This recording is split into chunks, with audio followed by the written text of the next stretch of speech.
Bueno, muy buenos días. Muchas gracias por la invitación al proyecto de ética psicológica, por permitirme seguir aportando a este proyecto que, digámoslo así, lo enamora a uno una vez que uno empieza a ser parte de él. Por eso, a pesar de que formalmente no haga parte ya de Colsip, sigo vinculado al proyecto. Pues encantado de poder una vez más retornar a este escenario presencial para compartir con ustedes un tema que pues se nos vino encima y aparentemente no estábamos con la adecuada y madura reflexión para asumirlo, pero pues hemos tenido que irlo asumiendo, que irlo afrontando. No me está pasando allá. Bueno, entonces tal vez voy a abordar algunos conceptos que son centrales, no me voy a demorar en ellos, pero me parece importante tenerlos en mente de cara a esta reflexión de los riesgos en ciberpsicología o telepsicología, etc. Entonces, lo primero que encontramos es cuando empezamos a esculcar sobre la ciberpsicología o telepsicología, es que a todos, no sé si podamos tener la sensación que es nuevo, que es novedoso, y tal vez muchos de nosotros nos encontramos con esos conceptos con ocasión de la pandemia. Y entonces eso nos hizo pensar que era algo, insisto, reciente, pero cuando uno empieza a revisar el asunto, y a mí me parece encantador la coincidencia que se produjo, porque desde el año 2019 estábamos ya en Colsip teniendo escenarios y espacios de discusión sobre qué estaba pasando con los colegas que hacían atención psicológica a través, por ejemplo, de videoconferencias. Y ya lo estábamos reflexionando, de modo que de alguna manera, cuando se viene la pandemia, ya nosotros, afortunadamente, en Colsip y Ascofaxi habíamos tenido unos escenarios de reflexión, de modo que digamos, teníamos un camino adelantado de eso que se nos vino. Pero cuando, insisto, uno mira las investigaciones, uno se da cuenta que por lo menos siendo, digamos, no riguroso en los tiempos, la ciberpsicología, la telesalud mental, la telepsicología, lleva por lo menos unos 20 años de trabajo a nivel mundial, y uno se encuentra escenarios como los que nos hemos encontrado en estos 2 últimos años.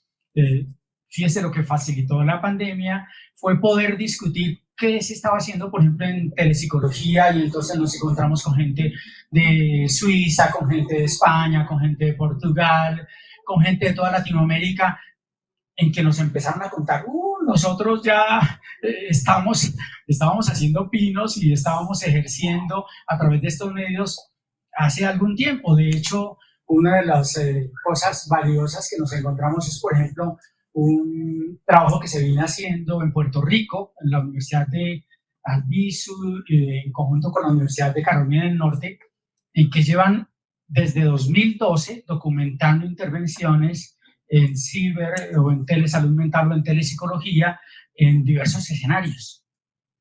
Entonces, tal vez lo primero que mencionamos es, bueno, se han adoptado diferentes terminologías, pero en general nos hemos querido, por lo menos para esta discusión, quedarnos con el término de telepsicología, porque ha resultado como el más inclusivo y como el que más se usa en la literatura que uno encuentra. Hemos tenido que aprender acerca de qué pasa con el uso de tecnologías en relación con la medicina y con la salud mental, y uno se encuentra datos como estos, que para los usuarios de Android hay aproximadamente 3.480.000 aplicaciones disponibles. No sé si ustedes han navegado por su tienda de Google Play, no sé si alcanzarían a mirar las 3 millones y pico, muy difícil. Y para los usuarios del sistema Apple, o 2.220.000 aplicaciones. De esas aplicaciones ya uno encuentra pues relativamente 260.000 aplicaciones que tienen que ver con salud. Y de esas 260.000 aplicaciones que tienen que ver con salud, uno encuentra más o menos específicamente 10.000 que tienen que ver con salud mental. ¿Las desarrollaron todas en la pandemia? Por supuesto no. Ya en el mundo se venía pues profundizando respecto de cómo podemos usar los escenarios y las aplicaciones tecnológicas para fortalecer las intervenciones en salud y particularmente en salud mental. Y, uy, algo pasó. Ya. ¿Dónde está? Ya. Y de nuevo en esta pesquisa uno va encontrando cada vez más que hay escenarios en los que entonces a raíz de esa irrupción de la tecnología en los escenarios de salud y particularmente de salud mental, tenemos que tener en cuenta algunos datos. Bueno, hay ya establecida se estableció durante algún tiempo una librería online en el Reino Unido para ofrecer espacios a través de la tecnología para lidiar con lo que más lidia el mundo en salud mental, que es con la depresión y la ansiedad. Recuerden ustedes que desde el año más o menos 2003, la Organización Mundial de la Salud, por usar el término, profetizó que para el año 2020 la depresión sería la mayor causa de discapacidad o incapacidades en el mundo. Y pues miren lo que nos ocurrió en 2020 y todos los que estamos en el escenario de salud mental sabemos cuánto se multiplicó los diagnósticos de ansiedad y depresión, sobre todo también con ocasión de la pandemia. Y en Europa también ya se mueven 4 nuevas iniciativas en salud mental, salud digital e innovación, perspectivas conductuales y culturales e inmunización, que las está acogiendo la Organización Mundial de la Salud para mirar cómo optimiza el uso de escenarios tecnológicos en apoyo a la salud mental. Bueno, obviamente los escenarios o las organizaciones institucionales también han tenido que decir, bueno, ¿y qué hacemos? Uno de los primeros instituciones en el mundo fue la propia APA, que dijo, bueno, si está habiendo ya una irrupción de los medios tecnológicos en la atención de la salud, empecemos a mirar, por eso el término, ¿cómo hacemos para vigilar que eso que tiene una buena intención, porque suponemos que toda intervención y todo uso de los medios, cualquiera que sea, tecnológicos o no, tiene una buena intención de optimizar una intervención? ¿Cómo hacemos para garantizar que se esté teniendo el adecuado cuidado en las intervenciones? Y entonces la propia APA en 2013 ya formula el primer documento que da lineamientos para uso de los dispositivos tecnológicos con apoyo a atención a salud mental. Pero en 2016 ya se formula un documento más formal para delinear o dar guías a los profesionales acerca de la propia idoneidad en el uso de aplicaciones tecnológicas para salud mental, porque lo que se hacía inicialmente, antes de que hubieran esas 10.000 o 16.000 aplicaciones específicas en salud mental, era que los psicólogos empezaron a explorar cómo usar otras aplicaciones no pensadas para salud mental en el escenario de la salud mental, por ejemplo, en escenarios que tienen que ver con autismo, con dislexias, etc. Y nos hemos encontrado como también ya se ha creado una institución, me pareció bien interesante, esta institución CORE, Connected and Open Research Ethics, que tiene que ver con cómo buscamos que todos los organismos que se preocupan por las intervenciones éticas ahora también se preocupen por mirar y por identificar cómo optimizar las intervenciones de modo que ese riesgo que es de alguna manera pues imposible de desatender sea el mínimo en las intervenciones psicológicas. Y entonces se han empezado a plantear una serie de normativas que llaman la atención sobre eso. En particular aquí en Colombia, desde el año 2010 ya se hablaba del término telesalud en esa resolución 1419, y había esa definición como conjunto de actividades relacionadas con los servicios y métodos los cuales llevan a cabo a distancia con la ayuda de tecnologías de la información y las telecomunicaciones. Y en ese parágrafo 9 de esa ley 1419 ya se señala que lo dispuesto en el presente artículo no exime a los prestadores de servicios de salud y a los aseguradores de su responsabilidad sobre la prestación personalizada de servicio. Es decir, usan el término de responsabilidad para señalar que en efecto no hay intervenciones que sean absolutamente inocuas. Cuando nosotros en el Colegio Colombiano de Psicólogos empezamos a tener, yo era parte de los tribunales, empezamos a tener ciertos casos en los cuales algunas personas vía teléfono, vía correo nos consultaban con respecto a qué se puede hacer y qué no se puede hacer a través de Internet, qué intervenciones se pueden o no se pueden hacer. Pues sabíamos o empezamos a intuir que ya había preocupación no solo por los profesionales, sino por los usuarios de qué se podía y qué no se podía hacer, porque se estaba haciendo informalmente. Se estaba haciendo informalmente a través del teléfono, se estaba haciendo cada vez más informalmente a través de videollamadas, etcétera. Y entonces, lo que empezamos a captar cuando empezamos a hacer múltiples intervenciones online en todo esto con ocasión de la pandemia, empezamos a recibir de todo el país como inquietudes sobre cómo se estaba haciendo y qué se estaba haciendo y qué no se estaba haciendo y qué inquietaba a los usuarios, e insisto, a los mismos profesionales al hacer intervención online. Y una de las cosas que más inquietaba pues era, y siempre más inquietado, es la de la seguridad.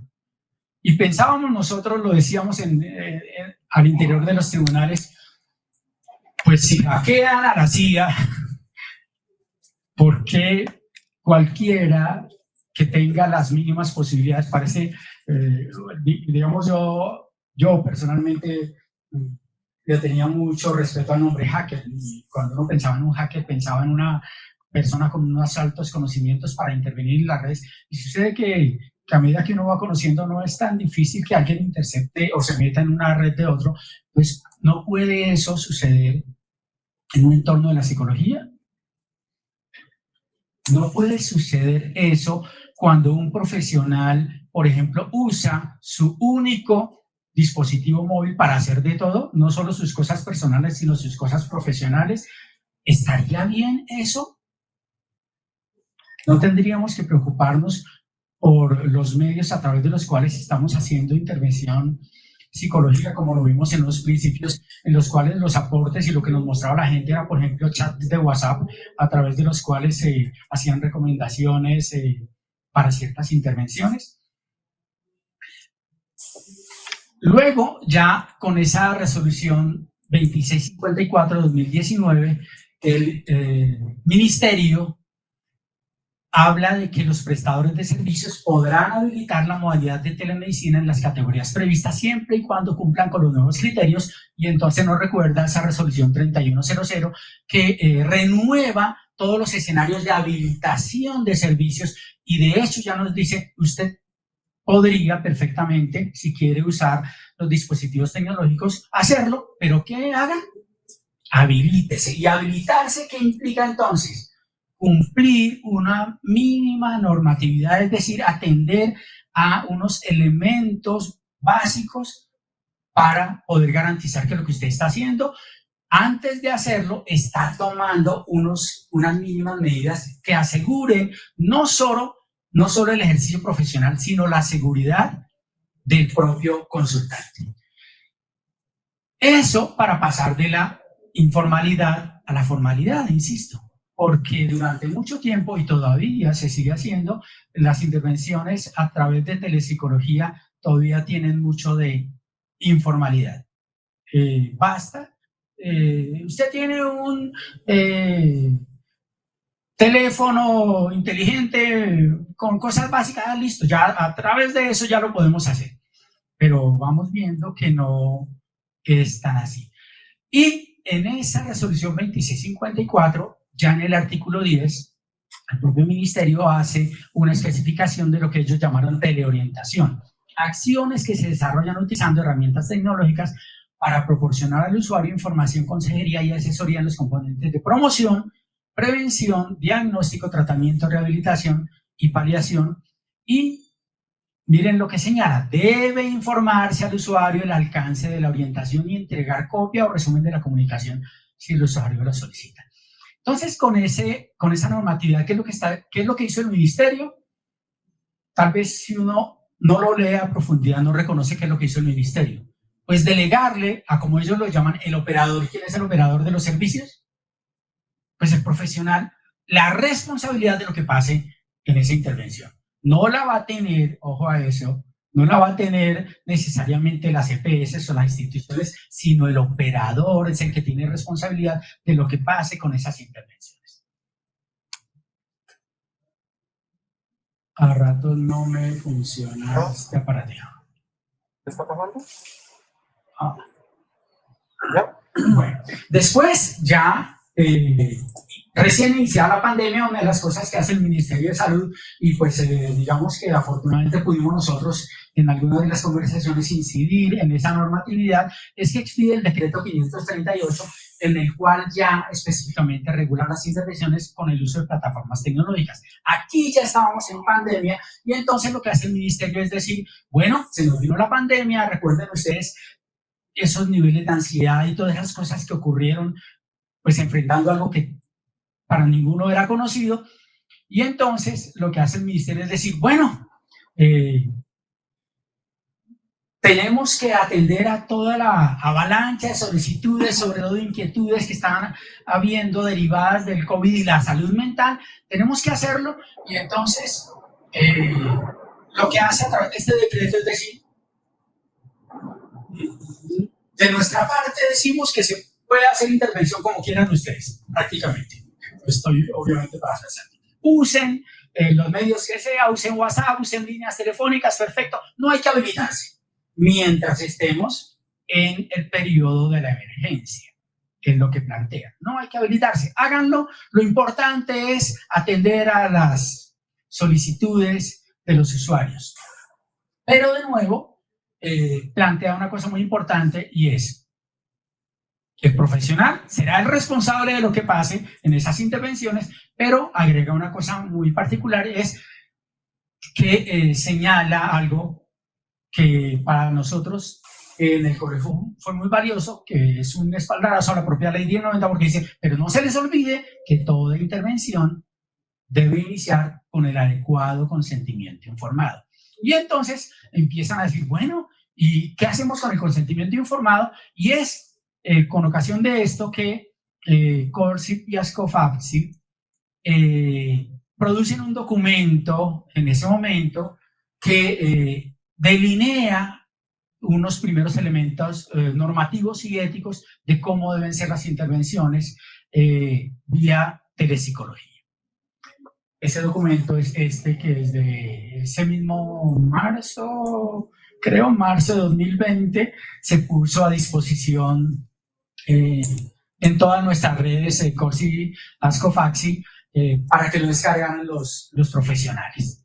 Sugerencias para la formación y el desempeño profesional responsable. Fue un trabajo, insisto, que afortunadamente no lo hicimos a la carrera porque nosotros veníamos reflexionándolo, como les decía, desde finales de 2019, y lo que hicimos fue afianzarlo en marzo de 2020. Esos lineamientos son pertinentes y aplicables en todos los casos en que los profesionales empleen alguna de las tecnologías independiente del ámbito específico de la psicología. Entonces, una cosa que tuvimos que reconocer es que usualmente también ligamos la telepsicología a solo el ámbito de la salud.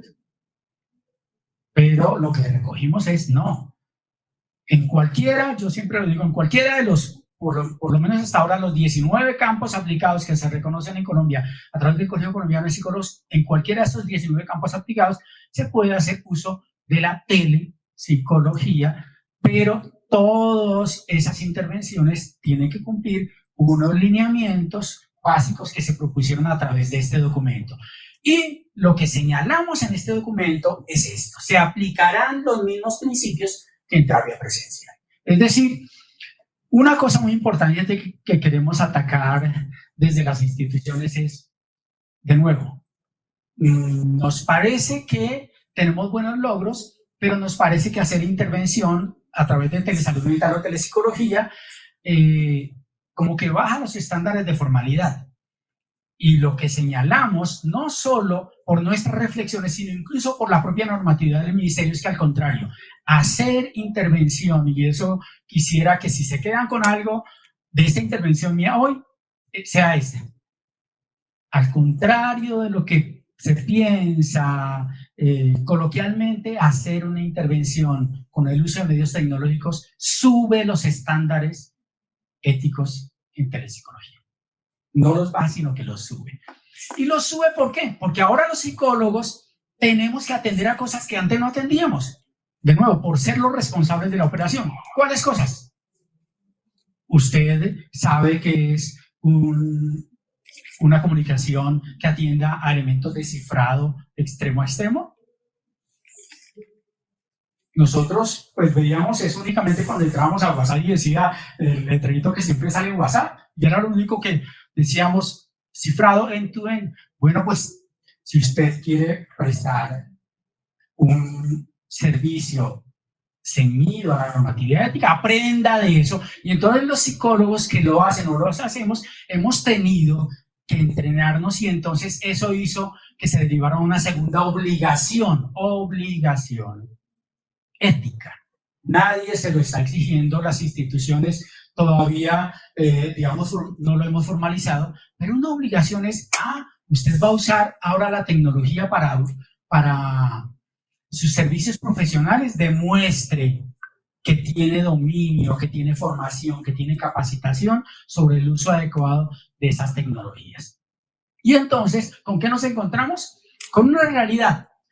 Hay una persona, un usuario con un problema psicológico, que tiene una solicitud y hay un profesional llevando a cabo una intervención psicológica, pero insisto, esa intervención psicológica para atender esa solicitud no puede hacerse de cualquier manera, sino que tiene no solo que mantener la esencia de la prestación de un servicio psicológico, sino que tiene que adecuarse a un formato que implica nuevas previsiones de seguridad.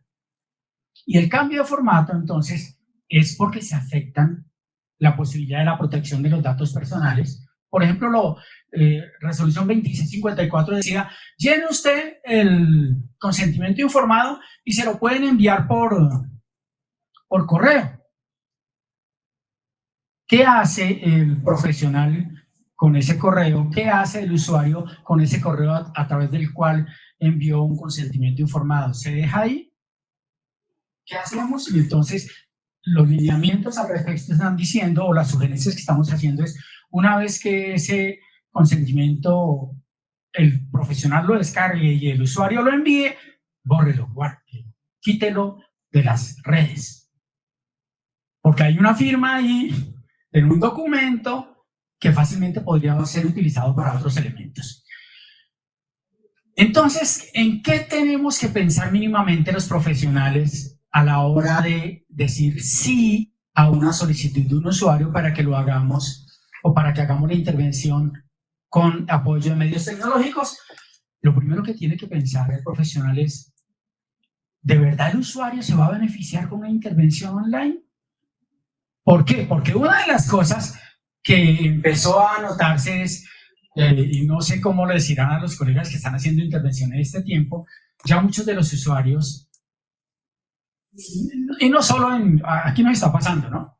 La gente ya, mientras yo me desplazo, las cuentas que le hacen uno los consultantes, ¿no? Mientras yo me desplazo en una ciudad como Bogotá, en que gasto hora y media para llegar al consultorio del psicólogo, más otro tiempo igual, mejor porque no lo hacemos así sea por videollamada de WhatsApp. Y no, pues claro, hay que atender a las solicitudes de los usuarios, pero uno, el profesional, es responsable de decir, pero de verdad, esta intervención a través de este medio va a ser beneficiosa. Acuérdense, artículo 13 de la ley 1090, principio de beneficencia, ¿de verdad lo va a beneficiar como lo estamos esperando? Vamos a revisar el respaldo empírico de la terapia online en función de esa intervención, es decir, ¿se pueden hacer cualquier tipo de terapias a través del online? Pues bueno, la investigación va afianzando cosas y ya nos dicen que hay ciertos porcentajes, por lo menos el 70-75% de efectividad, que las intervenciones cara a cara ya muestran algunas investigaciones, pero no todas las intervenciones, porque hay que hacer una serie de adaptaciones. Tomar precauciones adicionales al formato presencial. Miren, adicionales. O sea, por eso insisto que el estándar ético se sube, que implica mantenerse actualizado respecto a las innovaciones tecnológicas, a las normas de ciberseguridad y a la protección de datos, y hacer el seguimiento del impacto de la terapia en los usuarios. Cosas mínimas que tendríamos que tener en cuenta. Y entonces cierro con estas dos diapositivas de puras preguntas. ¿Las condiciones clínicas del caso permiten llevar a cabo la terapia psicológica? ¿Hago yo como profesional esa reflexión antes de decirle sí a un usuario? ¿Qué tipo de problema presenta el usuario y ese problema es susceptible de trabajarlo únicamente vía online o se requiere una forma híbrida o un primer encuentro o qué sé yo para asegurar que vamos a responder a las expectativas del usuario? El usuario se encuentra en alguna situación de riesgo o crisis, si se encontrara, ¿cómo yo lo voy a prever y cómo lo voy a resolver? ¿Cuál es la gravedad del problema? ¿Cumplimos los requisitos básicos para poder realizar terapia online de forma adecuada? Es decir, contamos con una plataforma debidamente que nos dé las garantías para prestar el servicio. ¿El usuario tiene el espacio y la tecnología adecuados si cumple con los requisitos de protección de datos? No sé si a ustedes ya se les olvidaron en plena pandemia cómo empezaron los espacios de farándula de los noticieros a mostrar cómo en sesiones de diversas instituciones pasaba gente desnuda o a medio vestir en medio de las transmisiones. Eso no ocurre en un proceso terapéutico. Estamos garantizando que hay la debida privacidad con el usuario. Aunque el usuario esté en su casa, le enseñamos cómo garantizar esa privacidad. El usuario se desenvuelve adecuadamente con las tecnologías, es decir, otro elemento importante es yo profesional tengo que hacerle una especie de examen de conocimientos y de manejo de la tecnología al usuario para garantizar que si se presentara algún inconveniente, así como yo sé resolverlo, él también podría resolverlo de modo que eso no incida en la sesión de apoyo. El tratamiento psicológico online supone una mejora frente al tratamiento presencial. Interesante esa pregunta, ¿no? Hola. Si decidimos hacer un apoyo online, estamos seguros que incluso puede superar esa intervención online, la intervención presencial. Entonces, antes de comprometernos al empleo de esos medios, hay que valorar si el profesional tiene o no la formación y competencias suficientes. Y entonces, ahora, ya el mismo Ministerio de Salud ha planteado, usted desea prestar sus servicios usando esta modalidad virtual o online, certifíquese, demuestre que tomó una capacitación. Y la pregunta entonces que sale aquí es, ¿y con quién me certifico? Y entonces va uno a Colsec, aquí dan una certificación. Y por ahora tenemos que decir que no la estamos dando. Entonces, ¿de qué se está valiendo los usuarios? De decir, bueno, yo tomé una capacitación, etcétera. Sí, pero no es suficiente y aquí tenemos un reto como instituciones para ver cómo atendemos a esas formalidades. Porque sin una formación adecuada, pues, ¿a qué nos enfrentamos? Al peligro de actuaciones con riesgo, negligentes, iatrogenia, usan el término en medicina, ¿no? Entonces tenemos que atender las problemáticas para las que esta modalidad terapéutica supone un riesgo y no hay la suficiente evidencia científica sobre que sí, por lo menos respecto a todas las intervenciones, lo que uno encuentra cuando esculca la literatura es que sobre todo en el enfoque cognitivo-conductual, donde se encuentra más documentado la validez de actuaciones vía telepsicología o telesalud mental, de intervenciones que se establecieron para ser llevadas a cabo presencialmente y no utilizando estos elementos. Entonces nos seguimos encontrando con prácticas informales, poco éticas y seguras. Pienso que si hiciéramos un buen ejercicio anónimo, seguramente muchos colegas nos contarían cosas de cómo lo están haciendo y cómo todavía, por lo menos aquí en Colombia, es un ejercicio que está muy a la sombra de la informalidad. Persiste gran desconocimiento o ausencia de los requisitos formales, es decir, no conocemos, por ejemplo, esa normatividad que antes les mencioné.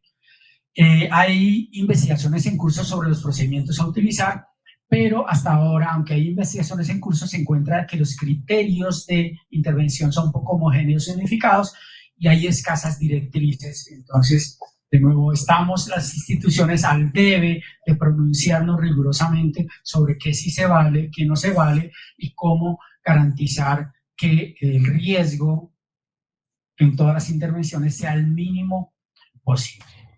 Bueno, yo dejo hasta ahí. Bueno, tal vez contarles que afortunadamente pues estamos trabajando cada vez más en producir documentos que sirvan como guías y entonces finalmente aquí pues les presento el documento que les dije, está disponible en las redes, el documento producido por Ascofaxi y recientemente con la editorial Pirámide, un grupo de 25 personas de diversos países nos unimos para producir esto que se llamó el Manual de Telesalud Mental, un conjunto entre mucha gente de América y de Europa que está también disponible como manual de consulta, donde cada vez vamos ahondando en cosas como, por ejemplo, se me viene a la mente en este momento una consulta. Cada vez más las instituciones de salud, y eso se puso de moda en la pandemia, usan chatbots para responder y optimizar el tiempo de personal para atender a los usuarios. ¿Sabe un usuario claramente que con quien está sosteniendo una conversación es con un programa tecnológico o con una persona? Se le pidió permiso y se le puso en conocimiento que eso era así o no. Cosas que tenemos que ir trabajando para profundizar. Entonces dejo aquí. Muchas gracias. No sé si hay espacio para conversar un ratito o no hay. Sí. O después. No, inmediatamente. Muchas gracias, Pablo Daniel, por esta conferencia donde se evidencia que la ciberpsicología, telepsicología, como la vayamos a llamar, en sí no es algo neutral, sino un elemento a evaluar y que altera la intervención en psicología, la práctica psicológica y que incluye nuevas nociones de riesgo. Abrimos un espacio para el diálogo con el público que nos acompaña, tanto en redes sociales como aquí en el escenario. Yo mismo, Pablo, muchas gracias por la intervención, muy interesante como siempre. Te quería preguntar, efectivamente Albert Ellis comenzó en los años... verdad. Gracias, hombre. Gracias. Efectivamente, mi secta, terapia cognitivo-conductual, ha utilizado hace mucho tiempo métodos remotos y Albert Ellis utilizó en los 80 las intervenciones mixtas por teléfono. Y hubo toda una serie de preguntas acerca de la eficacia y una cierta normatividad unas ciertas recomendaciones sobre utilizar modelos mixtos. Ahora que estamos volviendo y que hay efectivamente esta solicitud de personas en Bogotá, ya es diferente de las personas que atienden fuera por múltiples razones de Colombia, pero de personas en Bogotá de acudir a medios remotos, ¿tienes alguna sugerencia ya en este momento de desarrollo? ¿Qué recomendación habría para estas personas que pueden acudir presencialmente si podemos irnos a lo que planteaba Albert Ellis, que era establecer primero unas relaciones presenciales y después abrir Sí, las recomendaciones que estamos pudiendo hacer desde las conversaciones de lo que les pasa a los psicólogos en la práctica, pasan por eso, que inicialmente la sugerencia más valiosa sería que en la medida de lo posible haya unos primeros, o por lo menos un primer encuentro presencial entre el profesional y el solicitante de los servicios, y luego sí se pueden hacer intervenciones híbridas, pero que de acuerdo a la magnitud y al propósito de cada una de las sesiones se decida si esta la hacemos presencial o la hacemos con apoyo de tecnologías. Y en segundo lugar, a los colegas les estamos haciendo de nuevo todo eso también solo desde la práctica, no está escrita en ninguna normatividad, una sugerencia elemental. Lo decía al principio, si usted decide hacer intervenciones vía dispositivos tecnológicos, tenga un dispositivo tecnológico expreso, únicamente exclusivo para sus intervenciones. No use su teléfono, y los que somos padres y tenemos niños menores, que les prestamos nuestros teléfonos a nuestros niños para que jueguen. Tengamos, porque, mire, son cosas muy elementales. Entonces, usted lo va a hacer, invierta en la seguridad suya, invierta en la seguridad de su usuario, por ejemplo, en tener un dispositivo específico para lo que implica la atención en esas modalidades. Digamos que que son sugerencias muy básicas. Y tercero, si lo va a hacer, bueno, preferiblemente adscríbase a una de las plataformas que también con ocasión de la pandemia ya se empezaron a formalizar y a cumplir ciertos requisitos. Por ejemplo, les recuerdo o les doy a conocer a quienes no lo sepan, que para cumplir con la habilitación de un servicio de telepsicología, una de las cosas que el ministerio le va a solicitar al profesional es que lleve la certificación de la plataforma a la que usted se adscribió, en la cual esa plataforma certifique a través, por escrito, la plataforma debe tener un ingeniero especialista en esos términos, en la que se presente el nivel de seguridad de las conexiones que se reciban a través de esa plataforma. Esa certificación la debe presentar el psicólogo para habilitar el servicio en telepsicología.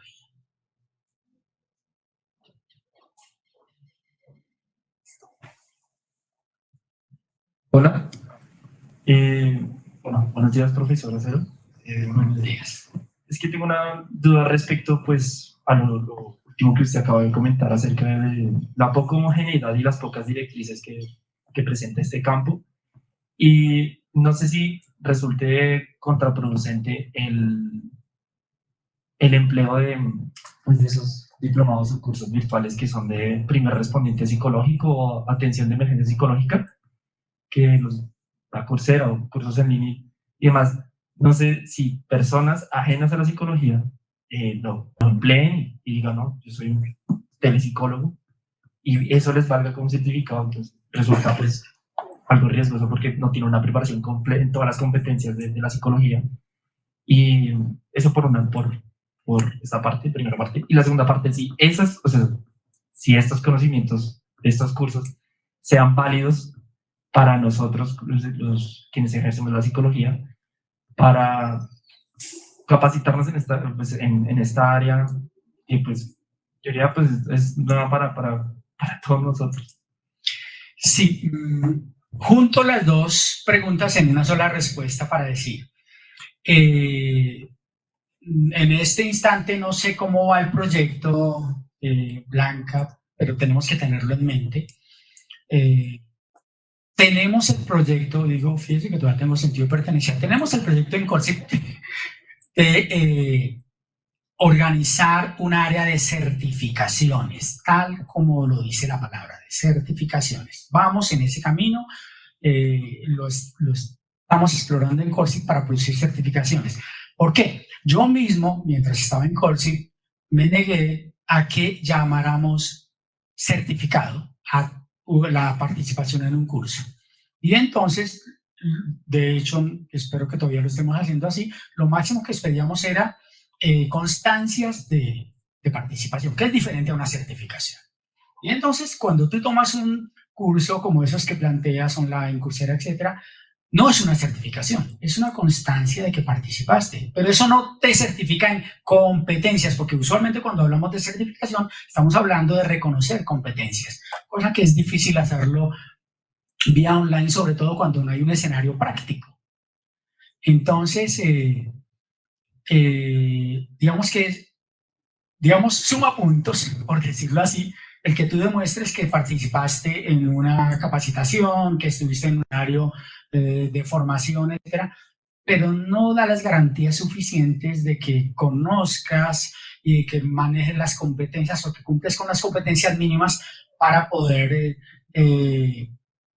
atender casos como los que tú dices de primer respondiente, que decimos, sí, y yo mismo lo planteo y a raíz de mi trabajo digo, sí, claro, hay escenarios y hay circunstancias en las que un primer respondiente puede atender unas cosas básicas, pero justamente cuando hablamos de primer respondiente estamos hablando de una situación en crisis en la cual hay una persona con unas vulnerabilidades particulares a las que tendríamos que tener en cuenta, y eso sí implica unas competencias específicas. Entonces, estamos en camino a eso para transformar, no confundir las constancias de participación en certificados de actitud. Solamente una aclaración. Una cosa son las formaciones online de tipo MOOC, ¿cierto? Que son absolutamente virtuales, donde no tienes acompañamiento de ningún tipo de tutor ni nada, que son las que ofrece Coursera, por ejemplo. Pero también hay opciones de formación online con un tutor, un profesor que hace el acompañamiento, las actividades de aprendizaje, las actividades de evaluación, y bajo esa perspectiva es otra forma de obtener ahí sí las competencias esperadas. Digamos que hay que diferenciar esas dos formas. Por ejemplo, lo que hacen las universidades en cursos online van siempre acompañadas de un tutor y de unas actividades y unos objetos de aprendizaje diseñados con el objetivo de desarrollar competencias. Cuando hablamos de formación MOOC es otra cosa, porque ahí está solo en procesos de autoaprendizaje en los cuales, digamos, la responsabilidad recae sobre tu trabajo y tu capacidad de seguir el texto, formarte y desarrollar lo esperado a través de él. Es como la diferencia. Sí, bueno, les cuento un poquito a propósito de lo que Paulo Daniel mencionaba. El Colegio Colombiano de Psicólogos tiene que primero habilitarse como una entidad certificada para poder albergar a un organismo que, de acuerdo con la normatividad, se llama el organismo de certificación o certificador. Entonces, en ese proceso estamos trabajando en el colegio. Hay una normatividad bastante rigurosa porque Colombia además hace parte de lo internacional, de las normativas internacionales, y existe el ONAC, que es la Organización Nacional de Acreditación, que sería el que avala ese organismo certificado. Y como Pablo Daniel decía, lo que se certifican son personas con competencias específicas. Entonces, en ese proceso está el colegio en este momento. Listo. Un momento, voy a traer al público que nos está acompañando en redes a traer su voz. Tenemos como un comentario muy general de un usuario llamado Starteni que nos comenta: es necesario adaptarnos a las nuevas formas de relacionarnos. No podemos desconocer que las personas están migrando a la vida virtual y la tendencia es vivir en metaversos y demás. Es necesario que las universidades evalúen las diferentes herramientas existentes, información que hoy no es posible encontrar. Las plataformas certifican la seguridad y sus sistemas de cifrado como garantía. Y finalmente que hace falta muchos estudios e investigaciones al respecto, resaltando lo que se estaba mencionando. Esto como una primera, y yo quería presentarle una pregunta también directamente a Pablo Daniel que me surge de la charla, y es sobre el riesgo adicional. parece que hay una responsabilidad hacia el psicólogo, hacia el profesional, de evaluar este riesgo de incluir la telepsicología en la práctica, pero tampoco existe un consenso científico, como nos estaban señalando previamente, que no existe todavía en todas las áreas y en todos los campos un conocimiento específico en el cual fundamentarse para saber si va a ser o no efectiva la intervención con ciberpsicología. Entonces, mi pregunta es, ¿qué debería utilizar el profesional para evaluar este riesgo? ¿O en qué debería fundamentarse para evaluar este riesgo?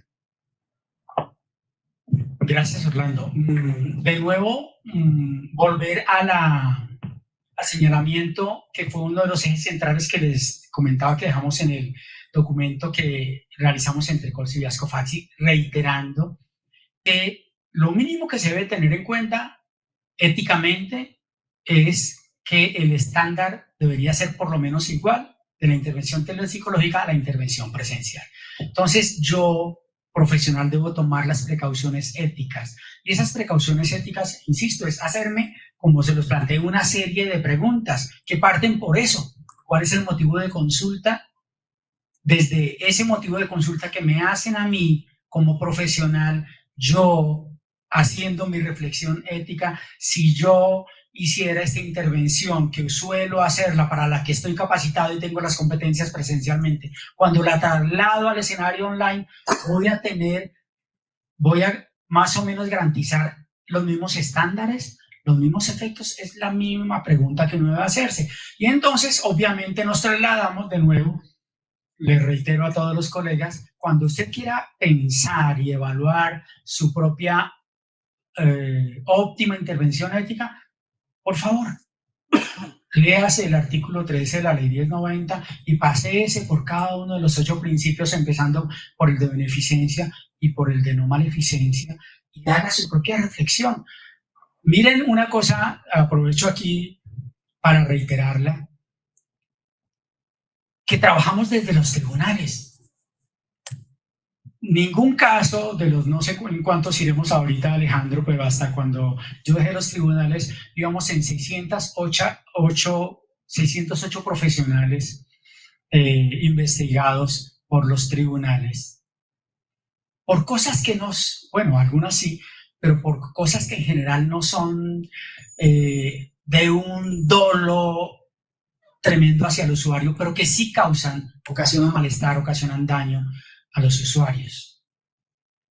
Eso nos lo evitaríamos si ese profesional, insisto, ante un motivo de consulta, lo primero que se pregunta es, primero, ¿estoy capacitado? ¿Soy idóneo? ¿Tengo la formación para atender este motivo de consulta? En segundo lugar, a través de los medios que voy a hacer esta intervención, ¿yo tengo las competencias para hacerlo? Con estas 2 preguntas elementales habría una intervención menos riesgosa. Pero en tercer lugar, cuando lo hacemos a través de uso de dispositivos tecnológicos, insisto, conozco yo y tomo las precauciones porque le corresponde al profesional esa carga, conozco yo los mínimos riesgos que implica hacer intervención a través de dispositivos tecnológicos. Si nos hacemos esas preguntas y la respuesta honesta es sí, a todo sí, háganlo. Si tiene dudas, como decimos siempre ante la duda, sí, absténgase. ¿Sí? ¿Me escuchan? Ya. Nada, ante todo felicitar al profesor Pablo Daniel por la presentación y con los buenos días para todos. Mi pregunta es la siguiente. Con la pandemia pues hubo una explosión enorme de desarrollo de investigaciones, pues que igual las academias no nos podíamos quedar quietas, entonces desde todos los niveles se gestionó el desarrollo de investigaciones a través de las aplicaciones pues, web y demás, de todas las herramientas informáticas, tanto Quanti como Quali. Y pues esto supone, por supuesto, que entre comillas se logró los procesos de investigación y no se colgaron. Pero sí, evidentemente, pues hay unas situaciones, por ejemplo, referidas al control de sesgos que pues, son mucho más complejas cuando la interacción se hace en esta vía. En el entendido, pues que pues cuando hablamos de ciberpsicología no solamente hablamos de la implementación, digamos, de tratamientos o del abordaje como tal terapéutico, sino que también implica investigación. ¿Cuál ha sido como ese conjunto de reflexiones que de pronto se han manejado, que usted conoce al respecto, pues para intentar tener o controlar un poquito más estos supuestos éticos cuando se hace investigación a través de los medios de comunicación de información? Sí, como les decía, afortunadamente las instituciones han atendido, pienso yo, tal vez no tan rápidamente, pero adecuada y profundamente esas preguntas. Y entonces les decía yo, en primer lugar contamos de manera general con el documento que provee el APA desde 2013 como guía de intervención en telepsicología. Luego contamos en 2018 con un documento también formalizado que está a disposición de todos, que emite el Colegio Oficial de Psicólogos de España. Y luego contamos con el documento que hicimos con CEAS COFAXI, que tiene al interior algo que lo denominamos así: lineamientos para. Lineamientos son sugerencias, guías, cosas que usted debe tener en cuenta. Y luego en este segundo documento que les mostré, que se llama Manual de Telesalud Mental, ya en ese hay un mayor respaldo de investigaciones, muchas de ellas obtenidas en la pandemia, respecto de qué se va evidenciando, que sí es efectivo, que no es tan efectivo, y qué cosas sobre todo hay que tener en cuenta, como estas que les estoy planteando, respecto de que, por ejemplo, vamos a usar para afinar un escenario diagnóstico el uso de unas pruebas psicológicas. Primera pregunta: ¿es igual aplicar una prueba psicológica vía digital, pruebas psicológicas que no fueron diseñadas para ese escenario, aplicarlas vía online? A eso todavía estamos al debe, pero pues hacia allá tenemos que ir, en efecto, y es tarea para los investigadores, para las instituciones. Bueno, muchas gracias, muy amables.